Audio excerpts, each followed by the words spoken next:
He was standing in the wings, his hands resting lightly on the piano that had been rolled into position, and he couldn't see any of it. Not the lights, not the cameras, not the audience filing into the CBS theater on a Sunday night in Ray Charles was 24 years old, blind since the age of 7, and in 30 minutes he was supposed to walk onto the most watched stage in America and do something that had never been done before: play rhythm and blues, gospel mixed with jazz, black music, on white television. The executives were terrified.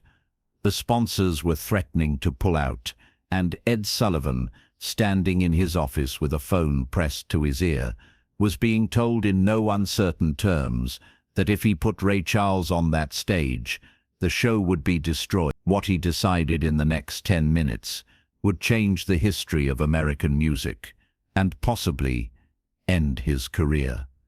The call had come that morning, 3 different sponsors, all saying the same thing. A blind black man playing that kind of music was too much, too risky. The Southern affiliates were already making noise. Some had threatened to cut away entirely, replace the broadcast with local programming. CBS executives were panicking. They'd backed Ed before, but this felt different. This wasn't just about race.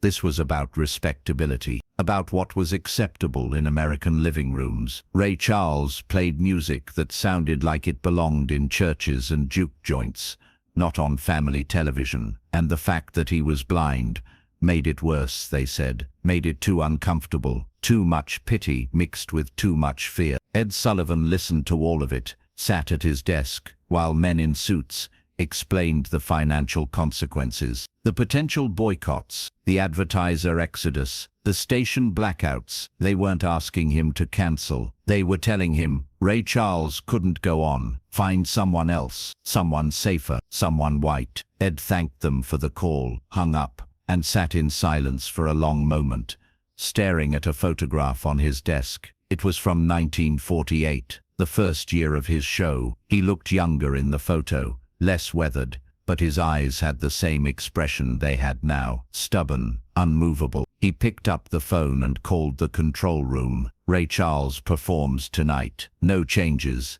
To understand what Ed Sullivan was risking, you have to understand what television meant in 1955. It wasn't just entertainment. It was the gatekeeper of American culture. What appeared on television became acceptable. What didn't remained invisible. And for black artists, especially those who played music, rooted in the church and the blues, television was a wall they couldn't break through. Too black, too raw, too real. The few black performers who made it onto shows like Ed's were carefully curated. Harry Belafonte, singing sanitized folk songs. Nat King Cole, being smooth and non-threatening. But Ray Charles was something else entirely. He wore sunglasses that hid his blindness. He moved when he played, his whole body swaying, his face contorting with emotion. He mixed the sacred and the secular in ways that made religious people uncomfortable and threatened white audiences who wanted black music to stay in its place. Ed had heard Ray's music, had listened to I Got a Woman, and understood immediately that this was the future. This was the sound that would break down walls, and he'd made a decision that went against every piece of advice he'd been given. He booked Ray Charles, not for a safe time slot, not for a brief appearance, but for prime time, Sunday night, the biggest audience of the week. And now, with hours to go before airtime, he was being told it was a mistake, that he was destroying everything he'd built, that he needed to choose between his principles and his career. Backstage, Ray Charles knew none of this. He was sitting at the piano, his fingers running across the keys without pressing them down, mapping the instrument. His band was setting up around him. They were nervous, not about the performance. They knew they were good, but about what came after, about the reaction, about whether this would open doors or close them forever.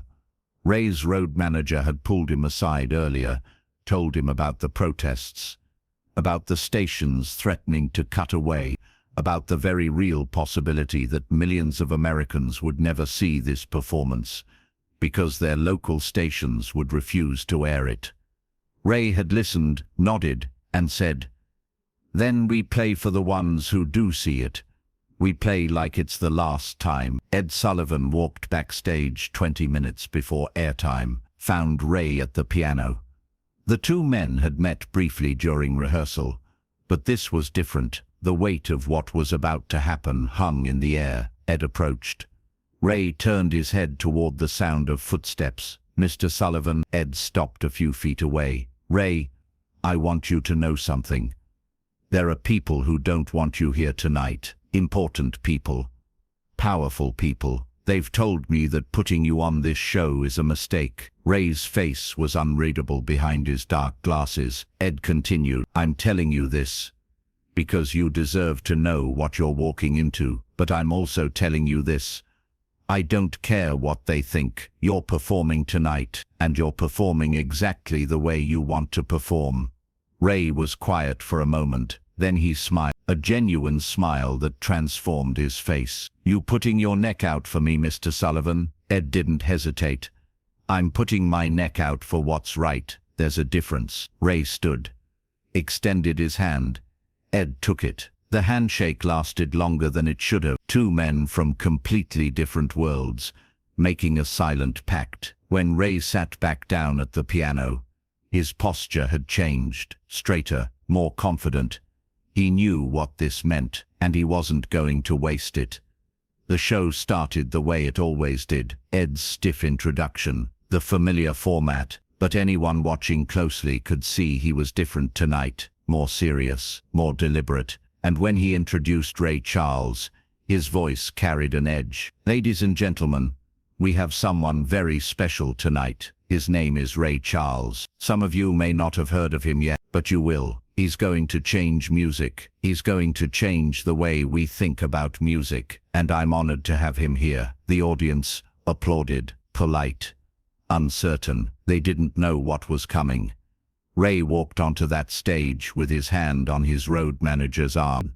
The audience saw the dark glasses, saw the careful steps, understood he was blind. Some shifted uncomfortably. This wasn't what they expected. The piano was center stage. Ray sat down, adjusted the bench, placed his hands on the keys, and then he began to play "I Got a Woman." What happened next was revolutionary. Ray Charles didn't just play the song, he inhabited it. His body moved, his head tilted back, his voice, raw and aching and joyful all at once, filled the studio. It was gospel, it was blues, it was something entirely new. The audience didn't know how to react at first. This wasn't Perry Como, this wasn't safe. But then something shifted. Feet started tapping, heads started nodding, and by the time Ray hit the second verse, the audience was with him, not politely listening, actually feeling it. In the control room, the director was getting calls, Southern affiliates cutting away. Just as threatened, screens going black in Alabama, Mississippi, Georgia, but other stations that had been on the fence, stayed with it. And in homes across America, people who had never heard anything like this were transfixed. Teenagers leaned closer to their television sets. Parents stopped what they were doing, and Ray Charles, completely unaware of any of it, played like his life depended on it. When the song ended, there was a beat of silence. Then the studio audience erupted. Not polite applause, real applause. Shouting, whistling. Ray stood, bowed slightly. His face was covered in sweat. His smile was enormous, and Ed Sullivan, watching from the wings, felt something he hadn't felt in years. Pride, not in himself, in what television could be when it chose courage over comfort. But Ed wasn't done. As Ray walked off stage, Ed made an unprecedented decision. He called him back, went on camera and said, "I want Ray to do one more song. We have time, and I think you want to hear more." The audience roared approval. Ray, surprised, came back out, sat down again, and played Hallelujah, I Love Her So. This time, the audience didn't need warming up. They were ready, and when Ray finished the second song, the standing ovation lasted so long that Ed had to cut to commercial early. The fallout was immediate and severe. 3 sponsors pulled out by Monday morning. 12 Southern stations announced they would no longer carry the Ed Sullivan Show. Hate mail poured in by the thousands. CBS executives called emergency meetings. Ed was summoned, told in no uncertain terms that he'd made a catastrophic mistake, that the show was in jeopardy, that his career might be over. Ed listened to all of it, then said 5 words that became legendary. Then my career is over. But something else happened too.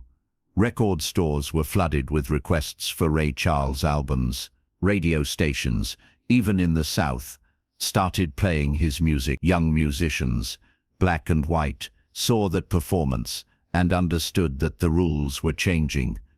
That television, which had been a wall, could be and Ray Charles, who had been told his whole life that there were places he couldn't go and things he couldn't do because of his blindness and his race, had just proven that the only limits were the ones we accepted.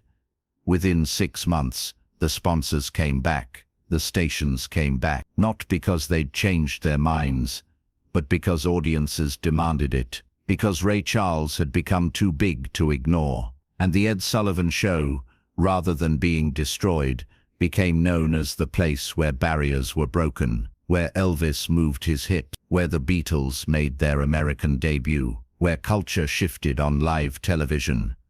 Ed Sullivan never spoke publicly about the Ray Charles decision, never bragged about it, never used it for publicity, but people who worked with him said it changed him, made him bolder, more willing to take risks, more convinced that television's job wasn't to reflect culture as it was, but to push it toward what it should be. Ray Charles performed on The Ed Sullivan Show 4 more times over the next decade, and each time, the first thing Ed did when Ray arrived at the studio was shake his hand and say, "Thank you for being here." Not "thank you for coming," "thank you for being here," for existing, for refusing to be invisible, for making music that couldn't be ignored. That night in 1955, with sponsors threatening and stations cutting away, and his career on the line, Ed Sullivan made a choice. He chose Ray Charles. He chose music over money. He chose progress over comfort. He chose to believe that American audiences were better than the people who claimed to represent them. And in doing that, he helped change not just television, but the entire landscape of American culture. The cameras kept rolling. The show went on. But for those 8 minutes, television became something more than entertainment. It became a declaration that talent has no color, that disability doesn't diminish genius, that the future belongs to those brave enough to stop protecting the past. What would you have done in Ed's position? If this story moved you, consider subscribing. These moments deserve to be remembered.